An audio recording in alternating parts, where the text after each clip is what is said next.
Assalamualaikum warahmatullahi wabarakatuh. Saya Husnul Hatimah, mahasiswi Prodi Pendidikan Agama Islam, Fakultas Tarbiyah dan Ilmu Keguruan, Institut Agama Islam Muhammadiyah Sinjai. Nah, kali ini saya akan menjelaskan tentang pengenalan dasar komputer. Oke guys, untuk lebih lanjut, kita harus mengenal apa sih itu komputer. Yuk kita simak sama-sama penjelasannya.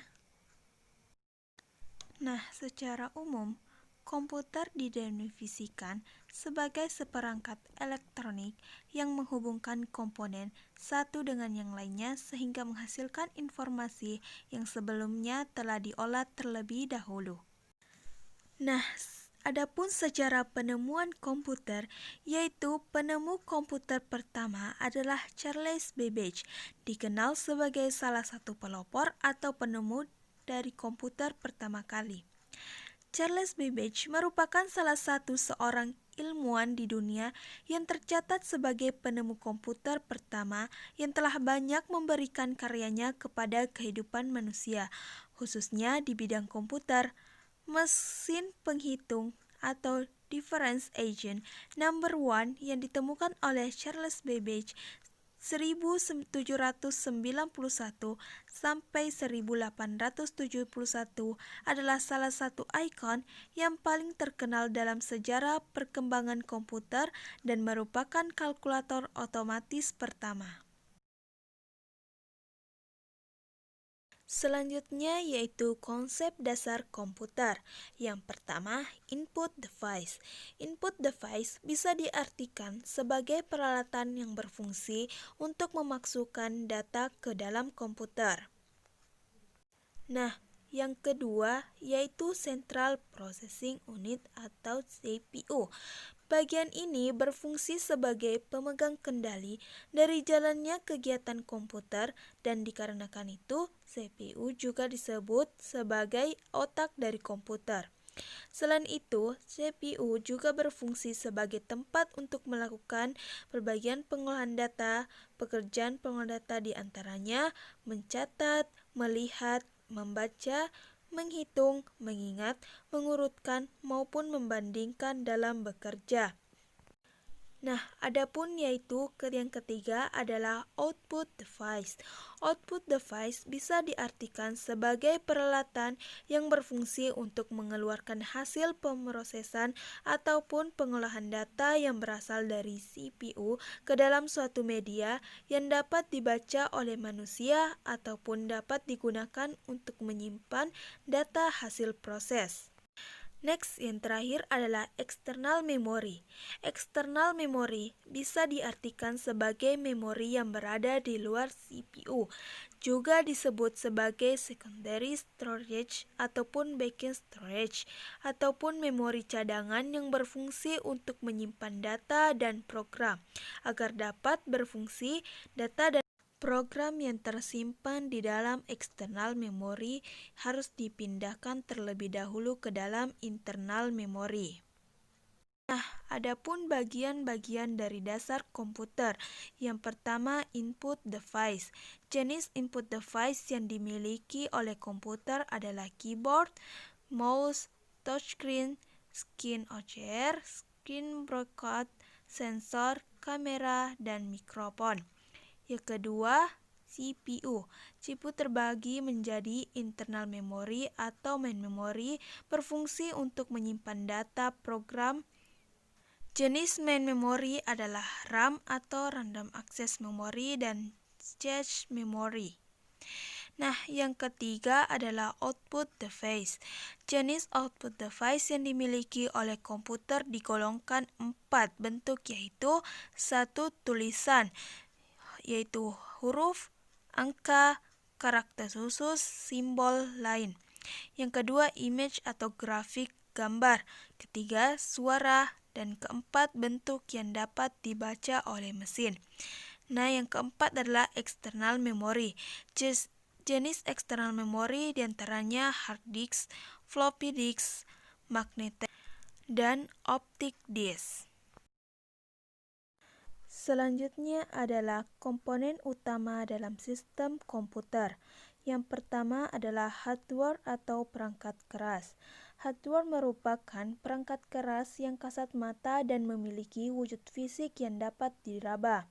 Hardware pada komputer sendiri masih dibagi lagi menjadi 4 bagian, yaitu input device, output device, processing device, dan storage device. Nah, berikut ulasannya. Yang pertama adalah input device atau perangkat masukan. Bagian pertama adalah input device atau perangkat masukan. Yang termasuk dalam input device ini adalah keyboard, mouse, webcam, dan juga scanner. Perangkat tersebut dikategorikan input device karena fungsinya sebagai alat untuk memasukkan berbagai data dan juga perintah pada komputer. Sebuah data atau instruksi harus diinput terlebih dahulu sebelum diolah menjadi informasi yang seperti kita inginkan. Oleh karena itu, dibutuhkan sebuah unit input yang menjadi sebuah gerbang untuk data yang dari dunia luar masuk ke dalam sistem komputer. Bentuk-bentuk data yang telah diinput akan dikonversi menjadi kode binari sehingga dapat dibaca oleh memori utama. Yang kedua adalah processing device atau perangkat proses.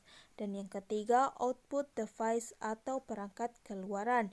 Dan yang keempat yaitu storage device yaitu perangkat penyimpanan. Nah, yang kedua adalah software atau perangkat lunak. Komponen sistem komputer selanjutnya adalah software.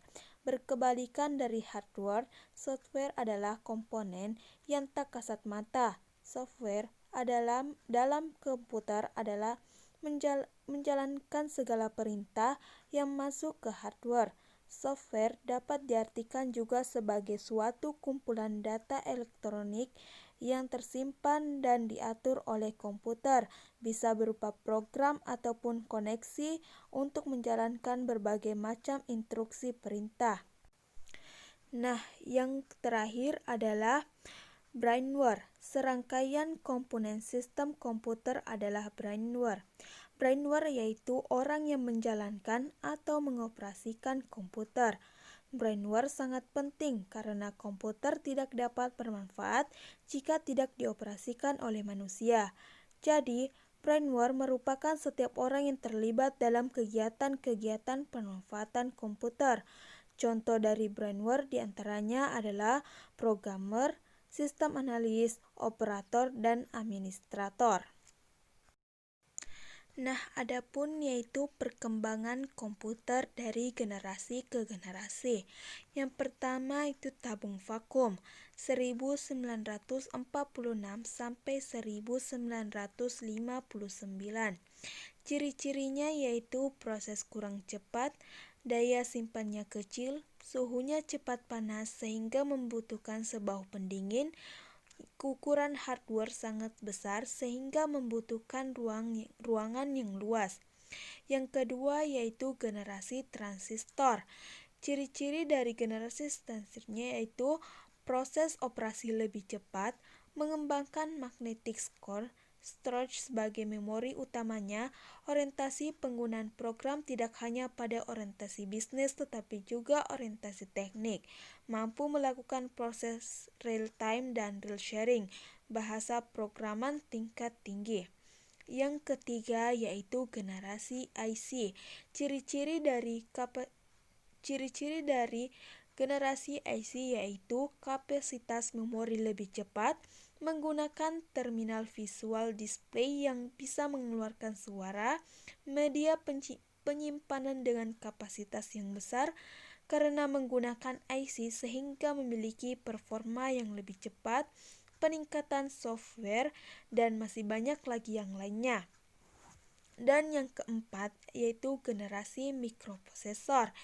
Dari ciri-ciri generasi mikroprosesor yaitu digunakannya green color dan pemakaian Microsoft basis untuk bahasa programnya serta CP/M untuk sistem kontrol operasinya. Yang kelima yaitu generasi IE.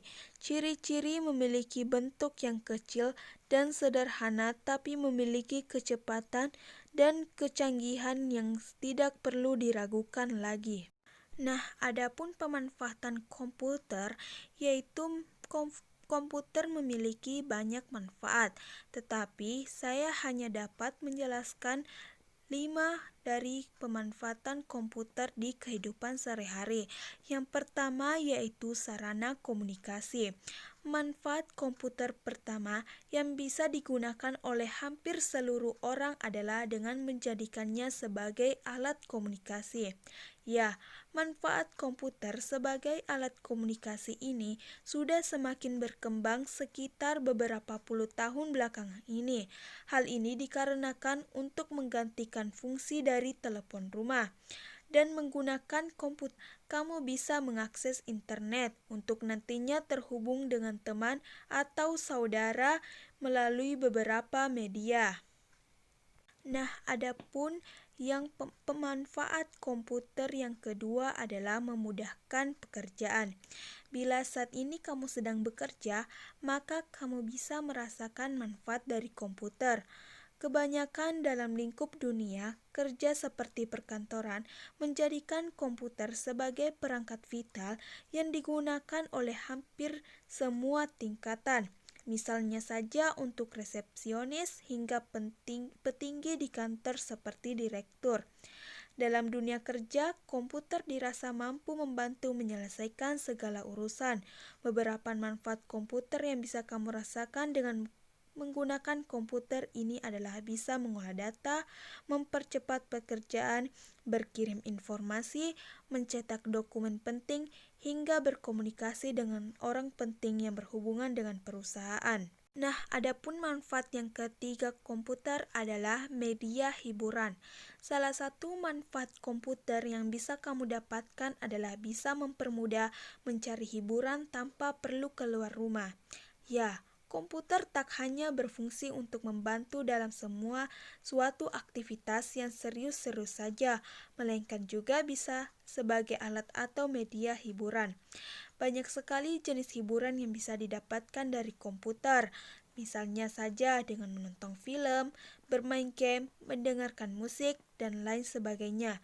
Ditambah semakin pesatnya perkembangan internet membuat hadirnya banyak situs-situs yang menawarkan pengguna untuk menikmati hiburan yang disediakan. Adapun manfaat komputer yang keempat adalah penunjang peran. Kini, sebagian besar sekolah telah menjadikan komputer sebagai alat yang sangat membantu dalam kegiatan belajar mengajar. Ya, dengan menggunakan komputer sebagai media pembelajaran membuat suasana belajar mengajar menjadi lebih hidup alias tidak menonton. Komputer dalam dunia pendidikan bisa dimanfaatkan oleh guru untuk memberikan materi pelajaran hanya dengan menyajikan video interaktif, simulasi, dan program presentasi melalui komputer. Siswa akan lebih mudah dalam memahami materi pelajaran. Nah, untuk siswa sendiri, manfaat komputer yang bisa dirasakan adalah bisa lebih mudah untuk mendapatkan ilmu atau informasi. Peran buku manual pun dapat diganti dengan menggunakan buku elektronik atau e-book. Maka tak heran, kini sudah banyak sekolah yang telah menerapkan perpustakaan digital atau perpustakaan berbasis komputer. Yang terakhir adalah berbisnis. Untuk mendapatkan seperangkat komputer memang tidaklah murah, namun dengan memiliki komputer ini, kamu bisa jadikan investasi untuk mencari uang, yaitu dengan membuka usaha. Ya, hanya bermodalkan komputer dan koneksi internet, kamu sudah bisa mendapatkan penghasilan. Untuk mendapatkan manfaat komputer dengan berbisnis ini, kamu bisa melakukan dengan membuka rental komputer, warnet, kursus komputer, video editing, percetakan, programmer, dan lain sebagainya. Mengikuti perkembangan zaman seperti saat ini, bisa dilihat juga perkembangan usaha atau bisnis seperti jual beli online yang dimana juga menggunakan komputer. Nah, itulah penjelasan singkat tentang pengenalan dasar komputer dari saya. Sekian dan terima kasih. Wassalamualaikum warahmatullahi wabarakatuh.